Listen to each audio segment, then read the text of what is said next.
The Solomon Islands are a group of islands in the Pacific, just west of Papua New Guinea. They're known as the land time forgot. These islands were named after King Solomon, the third king of the ancient Israelites, and the builder of the first temple in Jerusalem, where the Ark of the Covenant was housed before it was lost to history. Solomon was said to have sent his trade ships, along with his partner and allies' ships and traders, King Hiram of Phoenicia, all over the world to collect the most valuable goods of the time. The early Spanish explorers during the Age of Exploration knew this biblical history well, and were following these exact stories and trade routes mentioned in the ancient Jewish texts. The explorer who discovered the Solomon Islands beyond Asia, far in the Pacific, was Alvaro de Mendaña. By this time it was the late 1500s. America had been discovered and explorers were setting their sights further west to finish Columbus's journey to find Asia and Australia. They knew very well how Columbus found America and what he was searching for. Columbus had followed the stories of Marco Polo, who had found great riches in Asia, as well as the stories from the Viking sagas of the lands of the West that was vast and rich in resources. Mendaña and his men were following their own ancient legends. The legends told in the Bible of a land rich in the most valuable gold in the world, the gold used in creating the first Jewish temple. He was also in search of Terra Australis, the great land to the south. And his discoveries in the Pacific eventually led to Australia being found, confirming the ancient Greeks who gave it its name to be correct. But Mendaña was on a different journey to find the ancient gold of Solomon. He had followed the travels of another explorer named Sarmiento de Gamboa, who also accompanied him. Gamboa searched for gold all around South America and was told a story by Peruvian Inca about an island out into the ocean to the west that was rich in gold. This land had more gold than anywhere in the Andes and could have possibly been synonymous with the lost legendary city of El Dorado. The story of El Dorado was said to come from the Muisca people. Oddly enough, and possibly not coincidentally, scientists have found a link between the DNA of indigenous people living in Colombia 800 years ago and many of the native Polynesians in the Pacific. Anyway, Mendaña followed these stories thinking they would lead him to Terra Australis, out into the Pacific, west of Peru. He eventually found the gold he was looking for on a small group of islands just northwest of Australia, that he named the Solomon Islands. He had made friendly contact with the natives, who he described as very tall and being, quote, almost white. The natives showed him their vast amount of gold.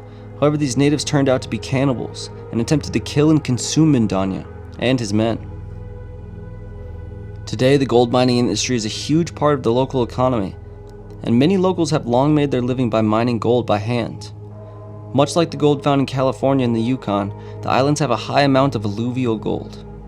This is the gold found in riverbeds and floodplains, where locals dig up and pick up massive gold nuggets right off the ground, making it one of the most gold-dense places on Earth.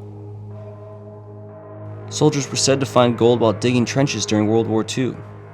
Kids playing in rivers often come across the gold. But why did King Solomon need to obtain gold from such a remote area? Well, it turns out that many ancient writings speak of this legendary gold from the Solomon Islands, or the Land of Ophir as it is called in the Bible. Hecataeus of Abdera, a Greek historian and geographer who lived in the 4th century BC, mentioned Ophir in his works. He referred to it as a distant land known for its wealth in gold and precious metals. There are also the works of Diodorus Siculus. Diodorus Siculus, a Greek historian from the 1st century BC, included references to the Land of Ophir in his historical writings. He described it as a region with abundance in gold, precious stones, and other valuable resources, located somewhere beyond the Red Sea. It's also mentioned in Assyrian inscriptions, dating back to the 8th and 7th centuries BC.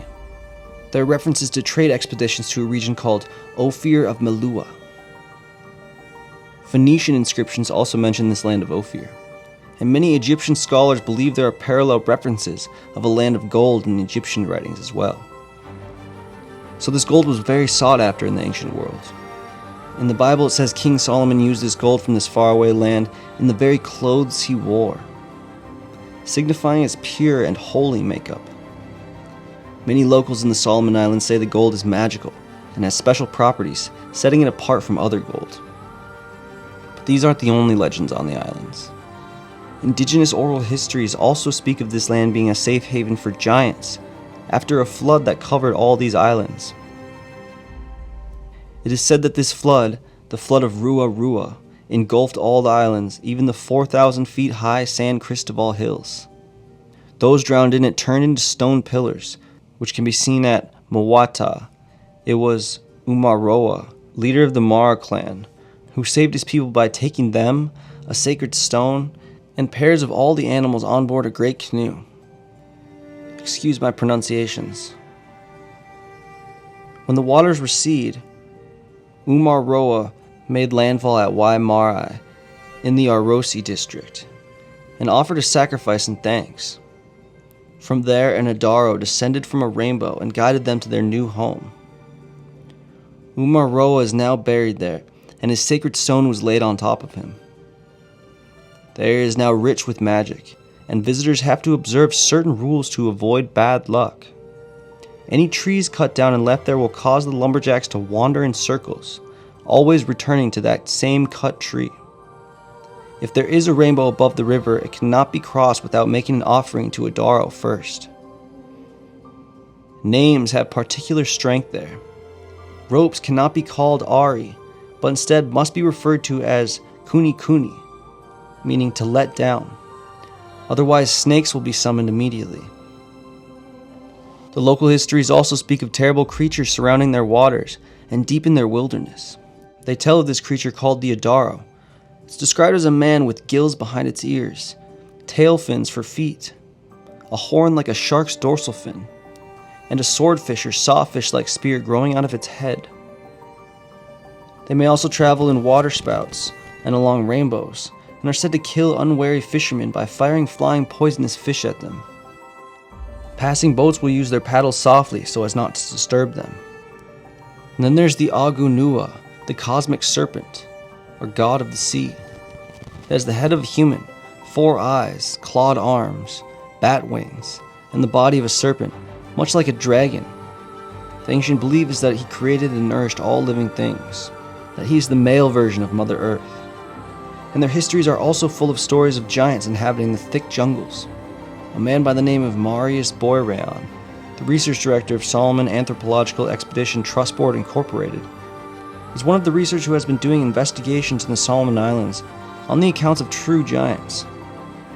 The Australian native Marius, who lived and worked in the Solomons as a helicopter pilot and engineer, ended up marrying a Solomon Islander. He grew to know and appreciate the culture, the folklore, and the day-to-day interactions between the natural history of the area and the people living there. Before long, he began hearing about the stories of giants and decided to write of what he was learning.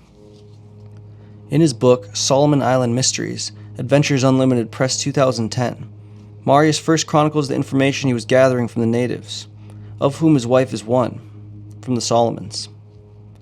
He came to know that there were still giants on the island, and one that was large, over 10 feet tall, with evidence that supports that these giants do grow much taller than that.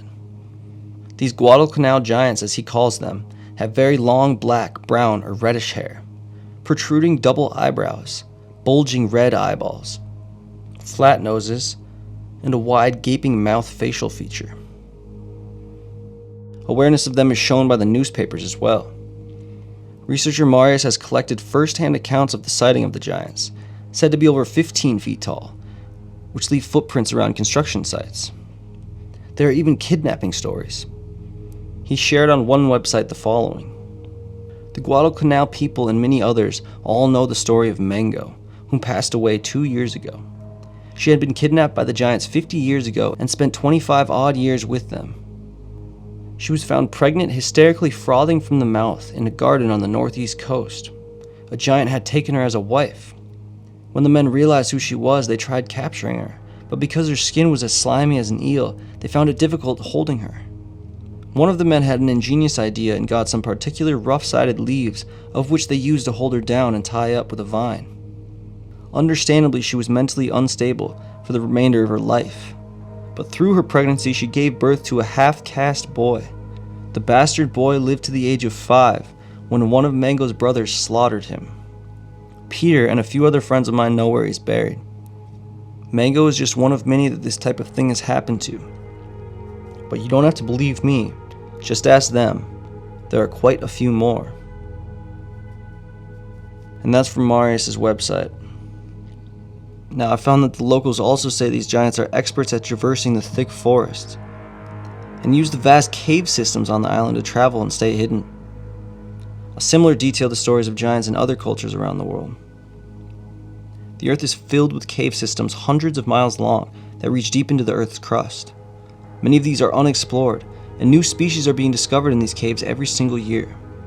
They could easily house massive creatures and provide essentials like fresh water and food. There are thousands of unexplained cave systems in the Solomon Islands, and not far in southeastern Asia are some of the biggest caves on the planet. Soldiers during World War II also spoke of these giants on the islands.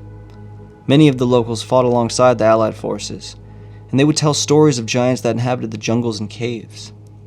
Many believed these giants to be protectors of the island, and said that they would protect the land from the invading Japanese. As so, the Japanese legends from the war tell of encounters with these creatures, and many men being slaughtered at their hands. The locals know all of this, and are wary of venturing too far into the wilderness. There are some that believe with further exploration of the region, and more mining activity, the giants will be revealed, and could reveal hidden histories we thought to be impossible, and they also may not be too happy with how we've been treating their island. Alright, that's all for today. Thank you so much for watching. Hit the like button for the algorithm and leave me a comment with your thoughts here. Also, go check out the Patreon if you want to see some of the research I do and some of my thoughts on these topics. Thank you so much for watching. I'll see you next time.